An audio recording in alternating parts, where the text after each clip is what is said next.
Josh, obviously you've been with the club quite a time now. How would you compare playing in League One to your experiences last year, obviously at the top end of League Two? Is there a very noticeable difference of standard and style of play with clubs?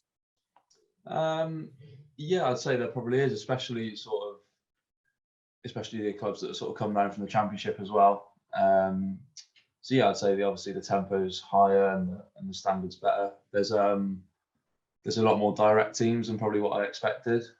People associate sort of League Two with direct football, which to a sense that's probably true. But there was a lot of teams that did play as well. And this year, yeah, there's a lot of direct teams.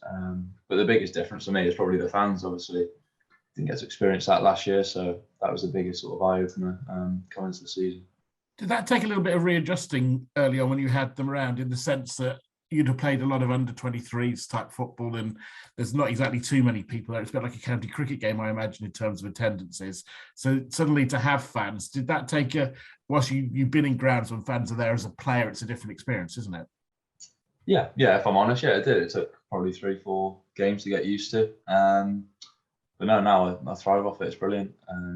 It would be really difficult to play without them now. So touch wood that will never happen again.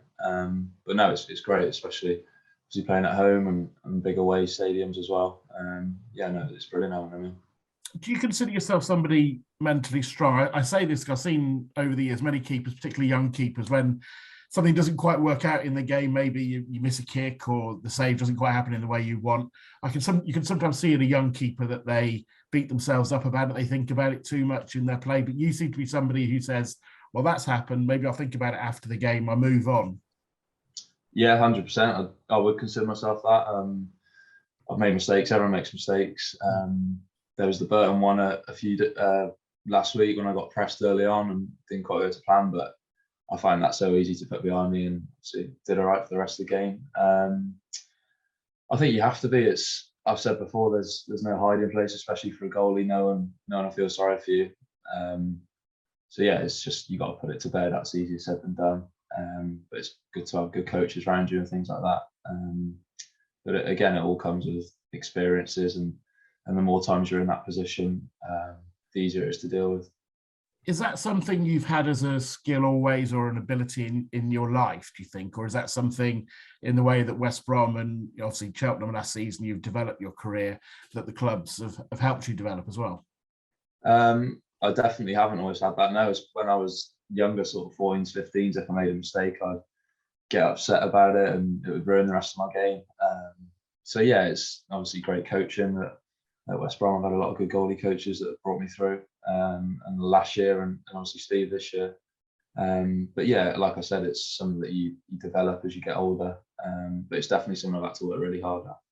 What about Sam? Obviously, you seem like you had a really tight group of goalkeepers together at the football club. He's now gone off to Ireland. Are you still in contact with him as he, prepares to be playing in games there? Yeah, I still speak to him quite a lot, to be fair. We get along really well. He's a great lad, and obviously a very good goalkeeper as well. So I want to see him do really well. So anything he needs, I try and help him out. Obviously similar ages as well, so that's probably a good thing for him as well as it is for me. So. It's an interesting one, isn't it? Relationships between goalkeepers. I watch a lot of football clubs, and it seems that by and large, most goalkeeping sort of groups are quite close, because you'd obviously do a lot of individual training together, and yet you're all competing for one place. If TJ Omer, say, or something like that, if he can't get in the centre half, he can play maybe at fullback or something like that. Obviously with goalkeepers, it's a little bit different, isn't it? But yet you still seem to work well as groups. Yeah, I think there's just an understanding and sort of a chemistry that we all know that only one can play, and a respect, definitely, that obviously I'm playing at the moment, so the other goalies are great with me and helping me out. But if it was another way around, I'd be the same. So I think, yeah, the main word is probably a respect, that we know anyone can play at such a individual position, obviously. But yeah, everyone understands the role and the pressures that comes with playing in goal. So I think in training, if there was attention and stuff, it would make your job a lot harder. So it's good that everyone gets along. Tuesday felt an important result to me, particularly in the way it happened. You know, obviously you played really well, probably first 25, 30 minutes or so of the game, but then you had to dig in and get a result, and that obviously hasn't worked out at times this season. So to get over the line, it might not have been pretty at the time, but to get over the line, it felt like huge for you as players. Yeah, we sort of said that before the game. It doesn't really matter how we get the points tonight. Yeah, it was a relief when the final whistle went. But yeah, it was sort of a bit of a confidence boost, really, that we tick that box off now. We know we can hold on, and the lads are brilliant. They put the bodies on the line. We rode our luck at times, myself included. But yeah, it was sort of a, doesn't matter how we win tonight. Let's just try and get the job done. And luckily we did.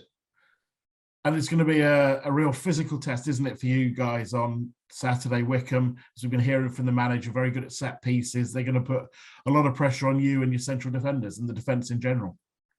Yeah, we know what they're about, and they're very good at it. We know ball's going to be coming into the box. They've got big lads up front, and obviously throughout the whole team. But yeah, it's something we've just got to say, sort of bring it on. It's going to be a fight at a time, and it's going to be difficult. But yeah, we've got to go into that game confident and ready to sort of put up a fight and stand strong. And I'm sure when we get the ball down and start playing, that we'll be able to outplay them.